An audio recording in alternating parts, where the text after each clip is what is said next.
Hi friends, ಎಲ್ಲರೂ ಹೇಗಿದ್ದೀರಾ? ಇದು ಒಂದು ಶನಿವಾರ. ಶನಿವಾರ ದೇವಸ್ಥಾನಕ್ಕೆ ಹೋಗೋಣ. ತುಂಬ ದಿನ ಆಗಿತ್ತು ದೇವಸ್ಥಾನಕ್ಕೆಲ್ಲ ಹೋಗಿ, ಅದಕ್ಕೆ ದೇವಸ್ಥಾನಕ್ಕೆ ಹೋಗೋಣ ಅಂತೇಳಿ ಹೊರಟಿದ್ದೀವಿ. ಫಸ್ಟು ಪ್ಲ್ಯಾನ್ ಇದ್ದಿದ್ದು ಬೇರೆ, ಅಂದರೆ ಫಸ್ಟು ಪ್ಲ್ಯಾನ್ ಇದ್ದಿದ್ದು ನಮ್ಮ ಮನೆ ದೇವ್ರಿಗೆ ಹೋಗೋಣ ಅಂಥೇಳಿ. ಆಮೇಲೆ ಕೌಶಿ ಸ್ವಲ್ಪ ಅಂದರೆ ಇಷ್ಟಪಡಲಿಲ್ಲ. ಹೋಗಪ್ಪ ಇನ್ನೊಂದು ದಿನ ಹೋಗೋಣ ಈ ಥರ ಎಲ್ಲ ಹೇಳ್ಬಿಟ್ಟ. ಅದಕ್ಕೆ ಸರಿ ಆಯಿತು, ಇಲ್ಲಿ ಆದರೂ ಹೋಗೋಣ. ಇಲ್ಲಿ ಸುಮಾರು ತಿಂಗಳುಗಳೇ ಆಯಿತು ಅಂದ್ಕೊಂಡಿದ್ದೀನಿ. ನಾವು ಆವಾಗ ಹೆಚ್ಚಾಗಿ ಹೋಗ್ತಾಯಿದ್ವಿ. ಅದಕ್ಕೆ ಅಲ್ಲಿಗಾದರೂ ಹೋಗೋಕ್ಕಾಗ್ತಾಯಿಲ್ಲ, ಇಲ್ಲಿಗಾದರೂ ಹೋಗೋಣ ಅಂಥೇಳಿ ಶನಿವಾರ ಪ್ಲ್ಯಾನ್ ಮಾಡಿದ್ವಿ. ಶುಕ್ರವಾರ ಅಲ್ಲಿಗೆ ಪ್ಲ್ಯಾನ್ ಮಾಡಿದ್ವಿ, ಅಂದರೆ ನೈಟು ಬೆಳಗ್ಗೆ ಬಿಟ್ಟು ಹೋಗಬೇಕು, ನಮ್ಮ ಮನೆ ದೇವ್ರಿಗೆ ಹೋಗಬೇಕು. ಅಂದರೆ ಇವನು ಒಪ್ಪಲಿಲ್ವಲ್ಲ, ಸರಿ ಅಲ್ಲಿಗಿಲ್ಲ ಅಂದರೆ ಇಲ್ಲಿಗಾದರೂ ಹೋಗೋಣ ಅಂತ ಹೇಳಿ ಹೊರಟಿದ್ದು. ಹಾಗೆ ತಿಂಡಿ ಎಲ್ಲ ತಿಂದ್ಕೊಂಡು ಹೊರಡುವಾಗ ಲೇಟ್ ಆಯಿತು. ಒಂದು 12 ಗಂಟೆ 12:30 ಇಲ್ಲೇ ಆಗಿತ್ತು. ಅಂದರೆ ದೇವಸ್ಥಾನಕ್ಕೆ ಬಂದಾಗ ನಮಗೆ 12:30 ಆ ಥರ ಆಗಿತ್ತು. ಅಂದರೆ ಶನಿವಾರ ಇರೋದ್ರಿಂದ ಶನಿವಾರ ಫುಲ್ ಡೇ ಓಪನ್ ಇರುತ್ತೆ ದೇವಸ್ಥಾನ.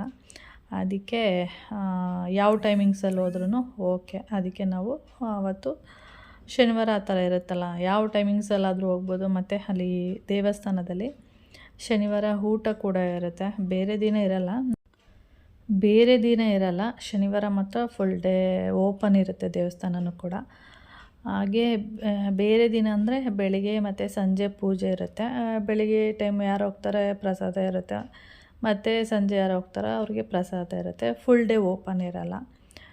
ಮತ್ತು ಶನಿವಾರ ಮಾತ್ರ ಫುಲ್ ಡೇ ಓಪನ್ ಇರುತ್ತೆ, ಹಾಗೆ ಪ್ರಸಾದ ಎಲ್ಲ ಇರುತ್ತೆ. ಶನಿವಾರ ಅಂದರೆ ಯಾವ ಟೈಮಿಂಗ್ಸಲ್ಲಿ ಹೋದ್ರೂ ಓಕೆ ಅಂಥೇಳಿ ನಾವು ಇಲ್ಲಿಗೆ ಬಂದಿರುವಂಥದ್ದು.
ದೇವ್ರ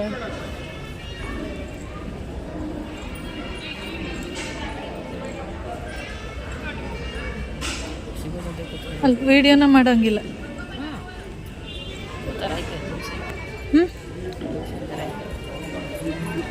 ಹಿಂಗೆ ಆಮೇಲೆ ಹೋಗೋಣ ಬಾ, ಫಸ್ಟ್ ಊಟ ಮಾಡ್ಕೊ ಬಾ.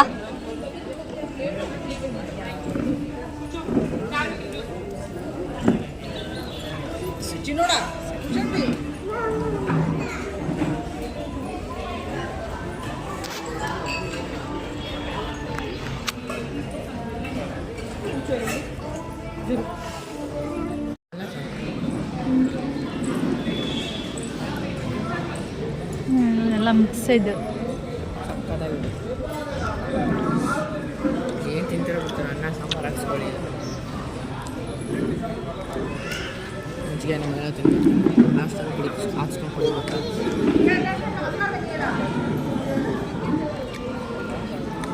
ನೆನೆಯಿಂದ ಮಸಾಲೆ ಸಾರು ತಿಂದು ಒಂಥರ ಲಾಸ್ಟ್ ಲೋಟಕ್ಕೆ ಹಾಕ್ತಾರೆ.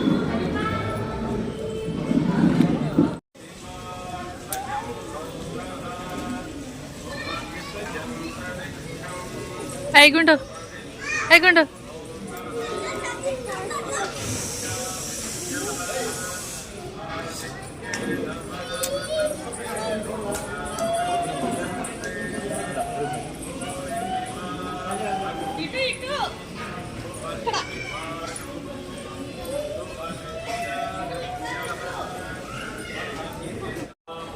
ಚೆನ್ನಾಗಿತ್ತು. ಇಲ್ಲೆಲ್ಲ ಪೇಂಟ್ ಮಾಡೋರು, ಅಲ್ಲಿ ಪೇಂಟೇ ಮಾಡಿಲ್ಲ. ಚೆನ್ನಾಗಿತ್ತು ಅದೆಲ್ಲ. ಅದು ಪೇಂಟ್ ಅಲ್ವಾ, ದಿನ ದಿನ ಹಿಡ್ದು ಹೋಗ್ಬಿಡುತ್ತೆ. ಮಾಡ್ತಾ ಇರ್ಬೇಕು, ಅವಾಗ ಸರ್ ಹೋಗುತ್ತೆ. ಇಲ್ಲ ಗಣಮ ಅದಲ್ಲ, ಇಲ್ಲಲ್ಲ, ಇಲ್ಲಿ ಇಲ್ಲಿ ಮದುವೆ ಇದು ಮದುವೆ ಅಲ್ಲ, ಅದು ಹೋಮ ಮಾಡಿ. ಅದೆಲ್ಲ ಮದುವೆ ಆಗಿದ್ದು, ಅದಕ್ಕೆ ಅದು ಒಂದು ಇದು ನೇಮ್ ಇದ್ದಂಗೆ ನೋಡಿ, ಮದುವೆ ಆಗಿದ್ದ ಜಾಗ ಅಂತ ಕಾಣಿಸ್ತೈತಾ. ಹೋಮ ಮಾಡೋರು ಅಷ್ಟೇ, ಮದ್ವೆಗಿದ್ವಿ ಅಂತ ಹೆಂಗೆ ಅಂದರೆ ಹಂಗೆ ಅಲ್ಲಿ ಮದ್ವೆದು ಇದಿದೆ ಅಂತ.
ಕಾಣಿಸೋದೇ ಇಲ್ಲ. ಹಾಂ ಇಲ್ಲ, ಹಂಗೆ ಬರ್ತೀನಿ, ಹಂಗೆ ಬಂದು ಮಾಡ್ತೀನಿ.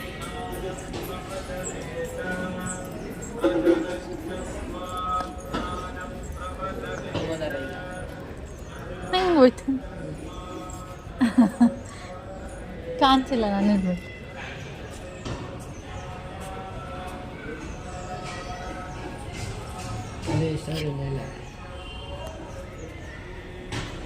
ಅದು ಪ್ಲೇಸ್ ಮದುವೆ ಮಾಡೋರೆ ಅಂತ ಅಲ್ಲಿ ಹೋಮ ಮಾಡ್ತಾರೆ. ಸಕಲ ದೇವರುಗಳ ಮತ್ತು ಋಷಿ ಮುನಿಗಳ ಸಮ್ಮುಖದಲ್ಲಿ ಶ್ರೀನಿವಾಸ ಮತ್ತು ಪದ್ಮಾವತಿ ಗೊತ್ತಾ? ನೋಡಿ,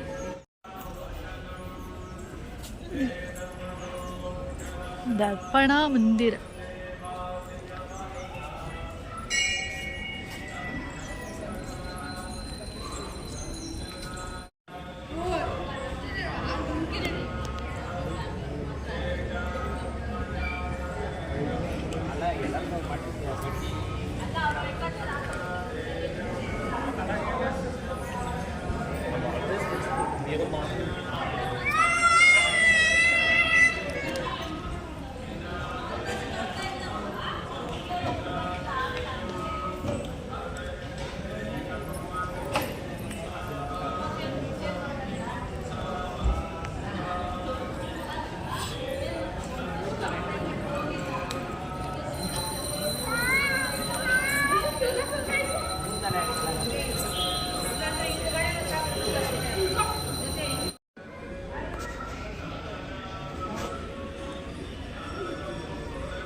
ರಾಮ ಲಕ್ಷ್ಮಣ ಸೀತಾ.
ಬಾವಿ ಥರ ಇದೆ ಒಳಗಡೆ.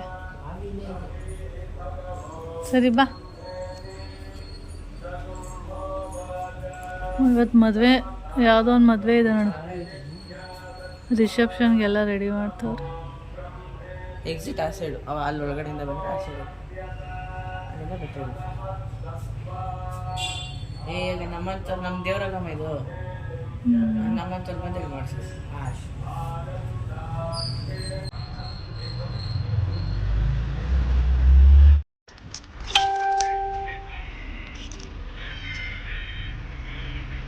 ಯಾರೋ ಏನೋ ಹಾಕೋರೆ.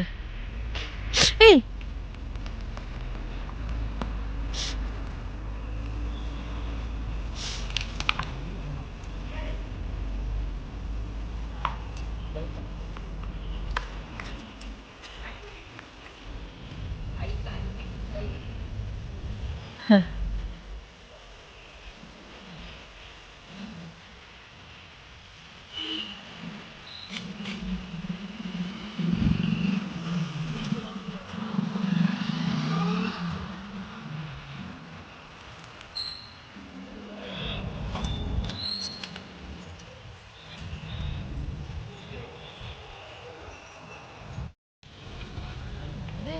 ನಾವು ತಿನ್ನಲ್ಲ, ನೀವು ಅಮ್ಮ ತಿನ್ನಲ್ಲ.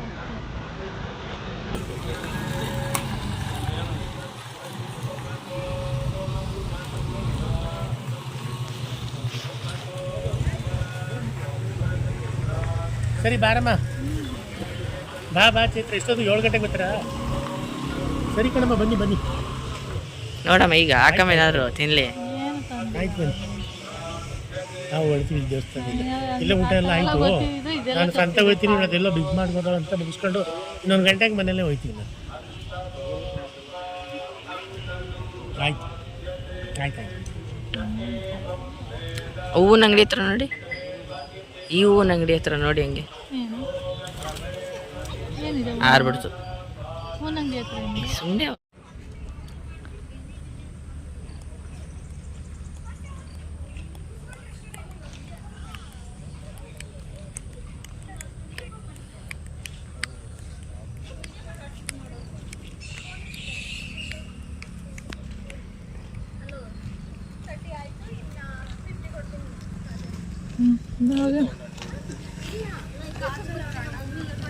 ಏನು ಮಾಡ್ತೀವಿ?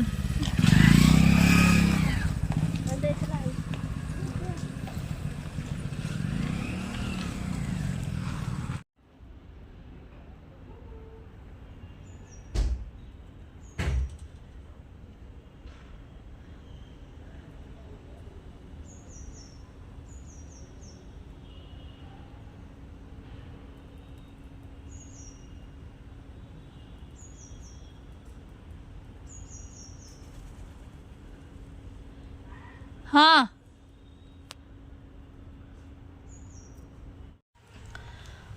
ಟೈಮ್ ಬಂದು ಇವಾಗ 4 ಗಂಟೆ. ನಾವು 3:30 ಬಂದಿದ್ದು. 3:30 ಏಯ್ 3:30 ಬಂದಿದ್ದು. ಹಾಂ, ಎಷ್ಟು ಗಂಟೆ? 3:30ಗೆ ಬಂದ್ವಿ. ಅಲ್ಲೇ ದೇವಸ್ಥಾನದಲ್ಲಿ ಪ್ರಸಾದ ಎಲ್ಲ ತಿಂದಿದ್ವಲ್ಲ, ಅದಕ್ಕೆ ಟೀ ಕುಡಿಯೋಣ ಅಂಥೇಳಿ ಟೀ ಇಟ್ಟಿದ್ದೀನಿ. ಇವಾಗ 4 ಗಂಟೆ. ಓಕೆ, ನನ್ನ ಗುಮ್ಮಿ ಕೂಡ ಬರೀ ಹಿಡಿಯೋದೆ ನೋಡಿ. ನನ್ನ ಗುಮ್ಮಿ ಏನಂತ ಗೊತ್ತಿಲ್ಲ, ಫುಲ್ಲು ಸೈಲೆಂಟ್ ಆಗಿಬಿಟ್ಟವಳೆ. ಬೆಳಗಿಂದ ಚಿಕನು ಏನು ಕೇಳಿಲ್ಲ, ಸುಮ್ಮನೆ ನಿನ್ನೆ ಒಂದು 4 ಗಂಟೆಯಿಂದ ಹಿಂಗೆ ಸೈಲೆಂಟ್ ಆಗಿಬಿಟ್ಟವಳೆ ರಾಣಿ. ಏನಕ್ಕೆ ಅಂತ ಗೊತ್ತಿಲ್ಲ. ಹಾಲಿಟ್ಬಿಟ್ಟಿದ್ದೀನಿ. ವಾಮಿಟ್ ಮಾಡಿತ್ತು ಅಷ್ಟೇ, 1-2 ಸರಿ ವಾಂತಿ ಎಲ್ಲ ಆಗಿತ್ತು. ಅದಾದಮೇಲೆ ಏನು ಚೆನ್ನಾಗಿದೆ. ಅದೇ ಕಿರ್ಚೋದು, ಫುಲ್ ಓಡಾಡೋದು, ನನ್ನ ಹಿಂದೆ ಎಲ್ಲ ಆ ಥರದ್ದೆಲ್ಲ ಏನು ಮಾಡ್ತಾಯಿಲ್ಲ. ಏನಂತ ಗೊತ್ತಿಲ್ಲ. ಕೆಳಗಡೆ ಕರ್ಕೊಂಡೋಗಿದ್ವಿ ಗರ್ಕೇನಾದರೂ ತಿನ್ನಲಿ ಅಂತೇಳಿ, ಅದು ಏನು ತಿಂದಿಲ್ಲ. ಅದಕ್ಕೆ ಸ್ವಲ್ಪ ಹೊತ್ತಾಗಿ ಬಿಡೋಣ ಅಂದ್ಬಿಟ್ಟು ಬಿಟ್ಟಿದ್ದೀನಿ. ಹಾಗೆ ಬರಬೇಕಾದ್ರೆ ಹಾಗೆ ಬಿಗ್ ಮಾರ್ಕೆಟು, ಅಲ್ಲಿಂದ ಟ್ರೆಂಡ್ಸು, ಅಲ್ಲಿಂದ ಇನ್ನೊಂದು ಕಡೆ ಎಲ್ಲ ಒಂದು 3 ಕಡೆ ಹೋಗಿದ್ವಿ. ಟ್ರೆಂಡ್ಸ್ಗೆ ಹೋದ್ವಿ. ಟ್ರೆಂಡ್ಸಲ್ಲಿ ಏನಂದರೆ ಬಟ್ಟೆ ಸ್ವಲ್ಪನೂ ಕೂಡ ಚೆನ್ನಾಗಿಲ್ಲ. ಅಂದರೆ ಚೆನ್ನಾಗಿಲ್ಲ ಅನ್ನೋದಕ್ಕಿಂತ ಹಳೆ ಸ್ಟಾಕು ನಾವು ಹೋದಾಗ ಯಾವುದಿತ್ತು ಅದೇನೇ ಇತ್ತು. ಅದಕ್ಕೆ ನಾವು ತೊಗೊಳ್ಳೋಣ ಅಂತಲೇ ಹೋಗಿದ್ದು, ಯಾವುದು ಇಷ್ಟ ಆಗಲಿಲ್ಲ, ಮತ್ತು ಹಳೆ ಸ್ಟಾಕೆ ಅಂತ ಅನ್ನಿಸ್ತು ನೋಡಿಬಿಟ್ಟು. ಆಮೇಲೆ ಬೇಡ ಅಂದ್ಬಿಟ್ಟು ಬಂದೆ. ಹಾಗೆ ನಾನು ಬಿಗ್ ಮಾರ್ಕೆಟಲ್ಲಿ ಇದು ಸೆಟಾಫಿಲ್ ಕ್ರೀಮ್ ತೊಗೊಳ್ಳೋಣ ಅಂತೇಳಿ ಹೋಗಿದ್ದೆ. ಅದೊಂದು ತೊಗೊಂಡೆ. ಹಾಗೆ ಇದು ಬಂದು ಇದು ರೆವಿಲ್ಲ ಸನ್ಸ್ಕ್ರೀನು ಮೊದಲು ಯೂಸ್ ಮಾಡ್ತಿದ್ದೆ, ನಿಮಗೆ ಗೊತ್ತು. ಅದಕ್ಕೆ ಇದನ್ನು ತೊಗೊಳ್ಳೋಣ, ಮತ್ತೆ ಯೂಸ್ ಮಾಡೋಣ ಇದನ್ನು ಅಂತೇಳಿ. ಯಾಕೆಂದರೆ ಚೆನ್ನಾಗಿತ್ತು. ಸ್ವಲ್ಪ ದಿನ ಏನು ಒಂದು 6 ತಿಂಗಳಾಗಿತ್ತು ಅಂದ್ಕೊಂಡಿದ್ದೀನಿ, ಬಿಟ್ಬಿಟ್ಟಿದ್ದೆ. ಇವಾಗ ಮತ್ತೆ ಯೂಸ್ ಮಾಡೋಣ ಅಂತೇಳಿ ತೊಗೊಂಡಿದ್ದೀನಿ. ಅದಕ್ಕೆ ನನ್ನ ಮುಖ ನೋಡ್ತಿರ್ಬೋದು, ಇವಾಗ ಬಂದು ಫೇಸ್ ಎಲ್ಲ ವಾಶ್ ಮಾಡಿ ಅದನ್ನೇ ಹಚ್ಕೊಂಡಿರೋದು. ಅದಕ್ಕೆ ಸ್ವಲ್ಪ ಆಯ್ಲಿ ಥರ ಅನಿಸುತ್ತೆ. ಸೆಟಾಫಿಲಲ್ಲಿ ಮಾಯಿಶ್ಚರ್ ತೊಗೊಂಡಿದ್ದೀನಿ, ಲೋಷನು. ಒಂದು ಕ್ರೀಮ್ ಇದೆ, ಮಾಯಿಶ್ಚರ್ ಕ್ರೀಮ್ ಅಂತಲೂ ಬರುತ್ತೆ. ಇದು ಲೋಷನ್ ತೊಗೊಂಡಿದ್ದೀನಿ. ಸರಿ, ಇದು ಸ್ವಲ್ಪ ನನಗೇನಂದರೆ ಸ್ವಲ್ಪ ಲೈಟಾಗಿ ಸ್ಟಿಕ್ಕಿ ಅನಿಸುತ್ತೆ. ನಿವಿಯಾ ಆ ಥರ ಎಲ್ಲ ಚೆನ್ನಾಗಿತ್ತು, ನಿಮಗೆ ತೋರಿಸಿದ್ದೀನಿ. ನಿವಿಯಾ ಚೆನ್ನಾಗಿತ್ತು. ಇದು ಹೊಸ ಪ್ಯಾಕ್ ಬಂದಮೇಲೆ ನನಗೆ ಅಷ್ಟು ಇಷ್ಟ ಆಗಿಲ್ಲ, ಡ್ರೈ ಅಂತಲೇ ಅನ್ನಿಸ್ತಾ ಇರುತ್ತೆ. ಇದು ಫಸ್ಟ್ ಯೂಸ್ ಮಾಡ್ತಿದ್ದೆ. ಮತ್ತು ಇದೇನಂದರೆ ಸೆಟಾಫಿಲ್ಲು ವಾಸನೆ ಗೀಸನೆ ಏನೂ ಇರೋಲ್ಲ. ಅಂದರೆ ಸ್ಮೆಲ್ ಒಂದು ಒಳ್ಳೆ ಘಮ ಅನ್ನೋ ಒಂದು ಸ್ಮೆಲ್ ಇರ್ಬೋದು, ಆ ಥರದ್ದೆಲ್ಲ ಏನಿರಲ್ಲ. ಸುಮ್ಮನೆ ಒಂದು ಕ್ರೀಮ್ ಅಷ್ಟೇ, ನೋಡಿರ್ಬೋದು. ಇದು ಬಂದು 200 ಚಿಲ್ಲರೆ ಅನಿಸುತ್ತೆ. ನಿಮ್ಗೆ ಕಾಣಿಸ್ತಿದೆಯಾ? ವೈಟ್ ಕಲರಲ್ಲಿ ಕಾಣಿಸ್ತಿದೆ ನೋಡಿ, ಆ ಥರ ಇರುತ್ತೆ ಅಷ್ಟೇ, ಏನು ಸ್ಮೆಲ್ ಇರಲ್ಲ. ಓಕೆ, ರೆವಿಲ್ಲ ಸನ್ಸ್ಕ್ರೀನು. ಅದಕ್ಕೆ ನಾನು ಮತ್ತು ಇದು ಬೇಡ, ಇದನ್ನೇ ತಂದುಬಿಟ್ಟಿದ್ದೀನಿ. ಇದನ್ನು ಬಾಡಿ ಲೋಷನಾಗಿ ಯೂಸ್ ಮಾಡ್ತಾಯಿದ್ದೀನಿ. ಹಾಗೆ ಇನ್ನೊಂದಿದೆ, ಇದು ಬಂದು ಲೋಟಸ್ದು ನೈಟ್ ಕ್ರೀಮ್ ಅಂತೇಳಿ. ಇದು ಸ್ವಲ್ಪ ಆಯಿಲಿ ಥರ ಇರುತ್ತೆ ಅಂತೇಳಿ ಇದನ್ನೇ ಯೂಸ್ ಮಾಡೋಣ, ಏನಾದರೂ ಸೆಟ್ ಆದರೆ ಅಂತೇಳಿ. ಇದು ಏನೋ ತೊಗೊಂಡಾಗ ಫ್ರೀ ಬಂದಿತ್ತು, ಅದಕ್ಕೆ ಇದನ್ನೇ ಯೂಸ್ ಮಾಡೋಣ ಅಂಥೇಳಿ ತೊಗೊಂಡಿದ್ದೆ. ಅಂದರೆ ಫ್ರೀ ಬಂದಿತ್ತಲ್ಲ, ಇದನ್ನೇ ಯೂಸ್ ಮಾಡೋಣ ಅಂತ ಅಂದ್ಕೊಂಡೆ. ಆಮೇಲೆ ಇದನ್ನು ಒಂದು 2 ದಿನ ಏನೋ ಯೂಸ್ ಮಾಡಿದೆ, ಅಂದರೆ ಸ್ವಲ್ಪ ಇದೆ, ಕೌಶಿ ಯೂಸ್ ಮಾಡ್ತಿದ್ದೆ. ಆಮೇಲೆ ಏನಾಯಿತು ಅಂದರೆ ಇದು ನನಗೆ ಸ್ಕಿನ್ನಲ್ಲೆಲ್ಲ ಸಣ್ಣ ಗುಳ್ಳೆ ಹೇಳೋದಕ್ಕೆ ಸ್ಟಾರ್ಟ್ ಆಯಿತು. ಅದಕ್ಕೆ ಬೇಡ ಅಂದ್ಬಿಟ್ಟು ಅದು ಬೇಡ ಇದು ಬೇಡ ಅಂದ್ಬಿಟ್ಟು ಹಳೇದು ಸೆಟಾಫಿಲ್ಲ ಯೂಸ್ ಮಾಡೋಣ, ಮತ್ತು ಸನ್ಸ್ಕ್ರೀನು ರೆವಿಲ್ಲನೇ ಯೂಸ್ ಮಾಡೋಣ ಅಂದ್ಬಿಟ್ಟು ಅದೆರಡು ತೊಗೊಂಡು ಬಂದೆ. ಇವಾಗ ಹಚ್ಕೊಂಡಿದ್ದೀನಿ. ಫಸ್ಟೇ ಅಷ್ಟೊಂದೇನು ಅನಿಸಲ್ಲ, ನಾನು ತಿಂತಿದ್ದೆ ಅದಕ್ಕೆ ಫಸ್ಟೇನು ಅನಿಸಲ್ಲ. 1-2 ದಿನ ಹೋಗ್ಬೇಕು. ಅದು ಏನಿರಲ್ಲ, ಸ್ವಲ್ಪ ಆಯಿಲಿ ಥರ ಇರುತ್ತೆ. ಇವಾಗ ನೀವು ನನ್ನ ಕಣ್ಣ ಹತ್ರ ಎಲ್ಲ ನೋಡ್ತಿರ್ಬೋದು, ಇಲ್ಲೆಲ್ಲ ಎಣ್ಣೆ ಥರ ಫೀಲ್ ಆಗ್ತಿದೆ ಅಲ್ವಾ, ಆ ಥರ ಇರಬೇಕು. ಯಾಕೆಂದರೆ ನಂದು ಸ್ಕಿನ್ನು ಡ್ರೈ ಇರೋದ್ರಿಂದ, ಮತ್ತು ಈಗ ವೆದರು ಚಳಿಗಾಲ ಆಗಿರೋದ್ರಿಂದ ಫುಲ್ಲು ಡ್ರೈ ಆಗಿಬಿಡುತ್ತೆ, ಇನ್ನೂ ಡ್ರೈ ಆಗುತ್ತೆ. ಅದಕ್ಕೆ ನಾನು ಇದೇ ಯೂಸ್ ಮಾಡೋಣ ಇನ್ಮೇಲೆ ಅಂದ್ಬಿಟ್ಟು ಅದನ್ನೇ ತೊಗೊಂಡು ಬಂದಿದ್ದೀನಿ. ಅಂದರೆ ಏನು ಹೇಳ್ತಾರೆ, ಡ್ರೈನೆಸ್ಸು ನನಗೆ ಹೋಗಬಾರ್ದು. ಡ್ರೈನೆಸ್ ಹೋದರೆ ಏನಾಗುತ್ತೆ, ಸ್ಕಿನ್ನೆಲ್ಲ ಒಂಥರ ಅನಿಸ್ತಾ ಇರುತ್ತೆ, ಒಂಥರ ಇರಿಟೇಟ್ ಆದಂಗೆ ಅನಿಸ್ತಾ ಇರುತ್ತೆ. ಅದಕ್ಕೆ ನನಗೆ ಆಯಿಲಿ ಥರ ಇರಬೇಕು ನನ್ನ ಸ್ಕಿನ್ನು. ಅಂದರೆ ಹೊರಗಡೆ ಹೋದಾಗೆಲ್ಲ ಆಯಿಲಿ ಥರ ಅಲ್ಲ, ಮನೇಲಿದ್ದಾಗ ಆಯಿಲಿ ಥರ ಇರಬೇಕು. ಅವಾಗ ಏನಾಗುತ್ತೆ, ಸ್ಕಿನ್ನು ಚೆನ್ನಾಗಿರುತ್ತೆ. ಯಾವಾಗಲೂ ಡ್ರೈಯೇ ಇರೋದ್ರಿಂದ, ಅದರಲ್ಲೂ ನಂದು ಡ್ರೈ ಅನ್ನೋದಕ್ಕಿಂತ ತುಂಬ ಡ್ರೈ ಇದೆ, ಅದರಿಂದ ಇದು ಬೆಸ್ಟ್. ಓಕೆ, ಮತ್ತು ರೆವಿಲ್ಲ ಸನ್ಸ್ಕ್ರೀನ್ ಇದೆಯಲ್ಲ, ಅದನ್ನು ಯೂಸ್ ಮಾಡಿದ್ರೆ ಶೈನಿಂಗ್ ಬರುತ್ತೆ ಅಂತ ಅಂದ್ಕೊಂಡಿರ್ತಾರೆ. ಆ ಥರ ಎಲ್ಲ ಏನು ಶೈನಿಂಗ್ ಎಲ್ಲ ಏನೂ ಬರಲ್ಲ. ಅದು ಒಂದು ಕ್ರೀಮ್ ಕಲರ್ ಇರುತ್ತೆ. ಬೇಕಾದ್ರೆ ನಾನು ತೋರಿಸಿದ್ದೀನಿ ಸುಮಾರು ವೀಡಿಯೋದಲ್ಲಿ. ಅದನ್ನು ಇನ್ನೊಂದು ಸರಿ ಮಾಯಿಶ್ಚರ್ದು ಯಾವುದಾದ್ರೂ ಒಂದು ವೀಡಿಯೋ ಮಾಡ್ತೀನಿ, ಆವಾಗ ಬೇಕಾದರೆ ಅದು ಸನ್ಸ್ಕ್ರೀನು ಅದು ಎರಡು ತೋರಿಸ್ತೀನಿ. ನಾನು ಹಳೆ ವೀಡಿಯೋಗಳನ್ನ ನೋಡಿರೋರು ಮಾತ್ರ ಗೊತ್ತಿರುತ್ತೆ ಅದು ಯೂಸ್ ಮಾಡ್ತಿದ್ದೆ ಅಂತೇಳಿ. ಓಕೆ, ಇದು ಶೈನಿಂಗ್ ಥರ ಏನಕ್ಕೆ, ಇದನ್ನೇ ಶೈನಿಂಗ್ ಥರ ಅನ್ಕೋತಾರೆ. ಆದರೆ ಶೈನಿಂಗ್ ಅಂದರೆ ಎಣ್ಣೆ ಇದೆಯಲ್ಲ ಫೇಸಲ್ಲಿ, ಆವಾಗ ಅದು ಆ ಥರ ಅನಿಸುತ್ತೆ ಅಷ್ಟೇ. ನನಗೆ ಆ ಥರ ಅನಿಸಿದೆ ಅಷ್ಟೆ, ಬೇರೆಯವ್ರಿಗೆ ಗೊತ್ತಿಲ್ಲ. ಓಕೆ.